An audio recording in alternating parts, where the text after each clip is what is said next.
Imaginaria kachankichu. Alinchu. Alimponichu manachu. Bonjour. Voilà, c'est comme ça qu'on me dit bonjour en quechua. Comment vas-tu? Est-ce que tu vas bien? Tout ce que l'on voit là, ce sont des tissages que j'ai fait. Alors ça va du sac. Ok. En passant par ce style de watteau, c'est ce que nous allons faire. Mais ça, c'est déjà un watteau compliqué, avec double face. Positif, négatif.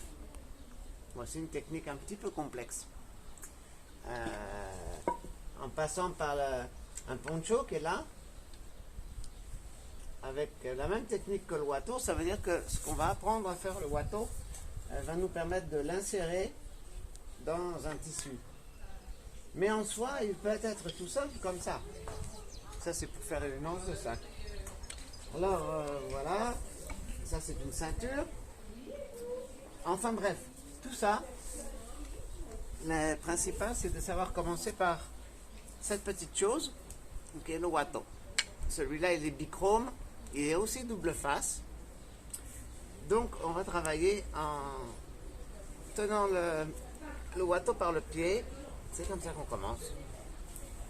On va le tendre là. On va mettre les fils en ordre. Voilà, ça demande un petit peu de patience. Enfin, dans ça, c'est tout le temps la patience.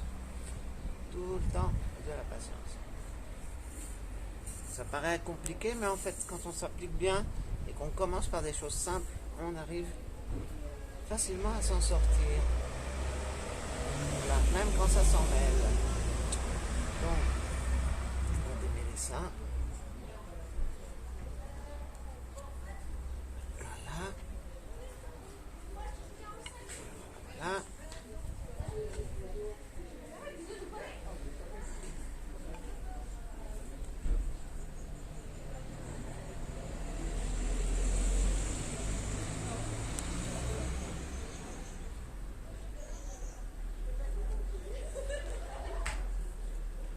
Bon, le stage sera là pour vous expliquer comment faire. Donc on va tendre les fils. Et puis, pour tisser, il faut que ce soit bien tendu. Hein? Et ça sert à croiser, inverser le haut du bas. Donc, là j'en suis rendu là. Et là on fait ce qu'on appelle un paya, c'est-à-dire que payai, le verbe payai, ça veut dire choisir. Donc là on choisit les fils. Je vais doucement. Hein. Hop.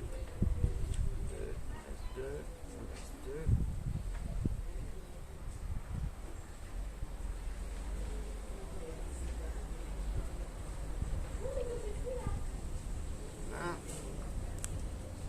Là, on a formé le dessin. On le tire. Le mini, c'est ce qui passe au milieu. Voilà. Et puis après, eh ben, on revient à la position initiale. Et le point est fait. On passe direct. Et le point est fait. Ah, il y en a un qui n'est pas passé. Non, nous, on va travailler avec des laines un peu grosses. De façon à ce que ce soit plus simple, parce que les laines fines, ça devient plus difficile pour comprendre et le principe il est plus facile à acquérir. Donc ce que je vous propose, c'est de venir tisser avec moi et on tient avec le pied. C'est pratique. Et là, ça fera une petite ceinture qui peut servir à attacher un pantalon, attacher une jupe aussi, ou si on veut, on peut même le passer dans les cheveux, hein. C'est pas un problème. Voilà. Et on continue. Là, je passe un. Je remonte un. Je laisse deux. Et je remonte un. Enfin, voilà. Donc, c'est un art ancestral qui est très ancien, hein, qui remonte à l'époque des Incas. Ça veut dire le Pérou, la Bolivie et l'Équateur. Aussi un peu en Argentine. Et voilà. Hop, facile, non? Et on continue.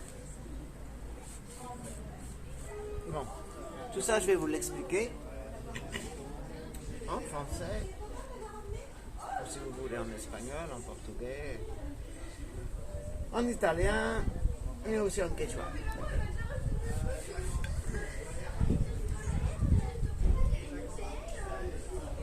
Voilà, on croise, en fait on inverse tout le temps. Et voilà. Bon. Donc on aura bientôt rendez-vous. Vous suivez les affiches. Et voilà ce qu'on va pouvoir apprendre à faire.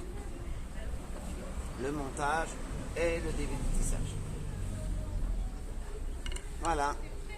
C'est Panachiscama. À bientôt.